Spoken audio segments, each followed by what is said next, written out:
कक्षा 10वीं के विद्यार्थियों, देखिए आज के इस वीडियो में हम जो अध्याय 1 है वास्तविक संख्या है, इसकी जो प्रश्नावली 1.1 है, इसका हम पांचों सवाल आज के इस वीडियो में देखने वाले हैं। तो देखिए पांचों सवाल है कि जांच कीजिए कि क्या किसी प्राकृत संख्या n के लिए संख्या 6 घात n अंक 0 पर समाप्त हो सकती है। ठीक है, तो प्रश्न में क्या कहा गया है कि जांच कीजिए कि क्या किसी प्राकृत संख्या n के लिए संख्या 6 की घात n अंक 0 पर समाप्त हो सकती है। अब प्राकृत संख्याएं कौन कौन सी है? तो प्राकृत संख्याएं आपकी 1 से 1, 2, 3, 4 ये रहेंगी आपकी अनंत तक। कहाँ तक रहेंगी? अनंत तक। ठीक है, ये प्राकृत संख्या है। ठीक है, तो आगे कहा गया है कि n के लिए हम n का मान क्या रखेंगे? इनमें से कोई सा भी रखेंगे। संख्या 6 की घात n अंक 0 पर समाप्त हो सकती है। यदि हम इन नंबरों को रखते हैं तो क्या संख्या जो 6 है ये 0 पर समाप्त हो सकती है? तो देखिए यहाँ पर 6 की घात n है, n का मान हम यहाँ पर 1 रखेंगे। क्या रखेंगे? 1। तो ये बनेगा 6 की घात 1। ठीक है, यानी कि 6 करना 6। क्या ये 0 पर समाप्त हो रही है? नहीं। अब इसी तरह से आगे मान रखेंगे हम 2, तो 6 की घात 2 यानी कि 6 इंटू 6, तो 6 छंगे कितने हो गए आपके? 36। ये 0 पर समाप्त हो गई क्या? हुई क्या? नहीं ना, ये 6 पे समाप्त हुई आपकी। 6 की घात अब हम 3 रखते हैं। ठीक है, ये हम किसका मान रख रहे हैं? n का, जो कि प्राकृत संख्या है। ठीक है, प्राकृत संख्या हमारी कौन सी है? 1 से अनंत तक। आगे तो ये 6 इंटू 6 इंटू 6, तो देखिए 6 छंग 36 और 36 छंगे होगा आपका 216। ठीक है, आप इस तरह से मान यदि रखेंगे तो क्या ये आपका 0 पर समाप्त हो रही? क्या नहीं हो रही।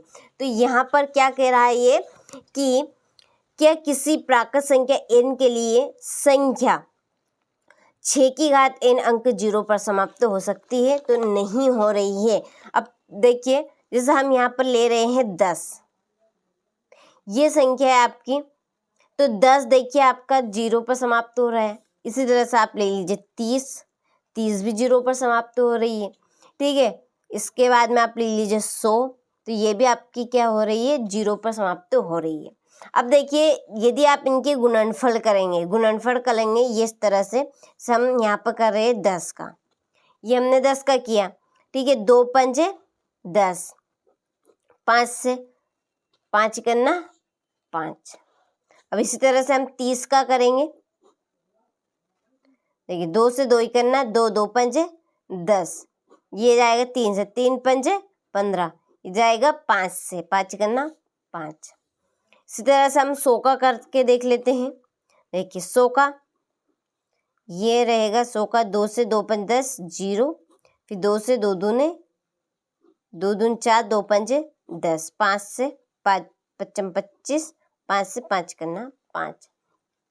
अब देखिए हमने 3 जो गुणनफल निकाले हैं, आप इसमें नोटिस करिए।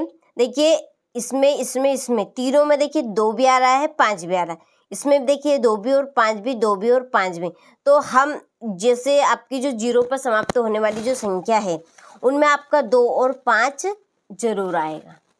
ठीक है, अब देखिए हम 6 का यहाँ पर गुणनखंड कर रहे हैं। 6 का, ये 6 का करेंगे हम, तो 6 का गुणनफल होगा आपका, देखिए 2 या 6 और 3 से 3 ही करना 3। क्या इसमें 2 और 5 है? नहीं है, तो इसलिए ये आपकी 0 पर समाप्त नहीं हो रही है।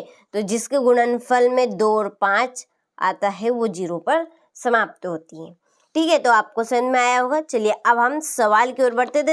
इसमें ज़्यादा आपका थ्योरी है। ठीक है, चलिए तो हम यहाँ पर लिखेंगे कि यदि कोई संख्या 0 पर समाप्त होती है। ठीक है, यहाँ पर हम थ्योरी लिखेंगे, बस थ्योरी लिखनी है आपको सवाल में। वैसे अधिकतर ये आपका है 5वां सवाल। कौन सा है?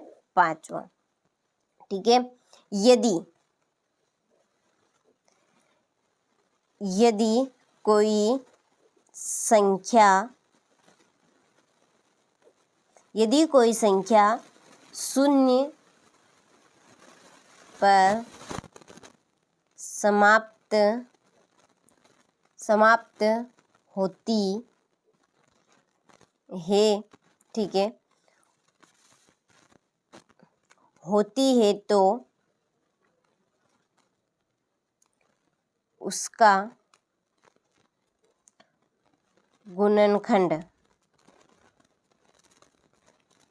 कितना होना चाहिए? 5 और 2 होगा। कितना? ये 2 और 5 होगा। ठीक है, तो हमारा सवाल क्या है यहाँ पर? 6 घात n इक्वल टू इसके गुणनफल हमारा क्या निकले? 2 इंटू 3। ठीक है, तो हम लिखेंगे यहाँ 6 घात n के गुणनखंड 2 और 3 है। ठीक है, यहाँ पर जो 6 घात n है इनके गुणनखंड कितने हैं? 2 और 3 है। ठीक है, 2 और 3 है। 5, 2 और 5 नहीं है। ठीक है, 2 और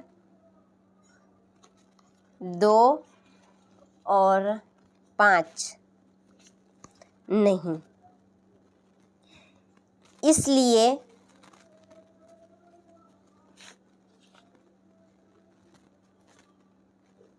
यह आप लिख सकते हैं अतः। ठीक है, ये आप लिख सकते हैं अतः। ठीक है, अतः अब हम लिखेंगे इसमें से ही अतः किसी प्राकृत संख्या n के लिए, ठीक है, n के लिए संख्या 6 की घात n अंक 0 पर समाप्त नहीं हो सकती है। ठीक, ये लाइन हम इसी में से लिखेंगे। तो देखिए यहाँ पर मैंने लिख दी है अतः किसी प्राकृत संख्या n के लिए संख्या 6 घात n अंक 0 पर समाप्त नहीं हो सकती है। ठीक है, और यही आपका आंसर। बस इतना सा सवाल है आपका क्वेश्चन नंबर 5। इसमें थ्योरी है बस, केवल मात्र। ठीक है, चलिए, तो अच्छे से आपको समझ में आया होगा। तो ये मोस्ट इम्पोर्टेंट क्वेश्चन है, आप अच्छे से इसको कंप्लीट कीजिएगा। चलिए, तो मिलते हैं आपसे अगले वीडियो में अगले क्वेश्चन के साथ।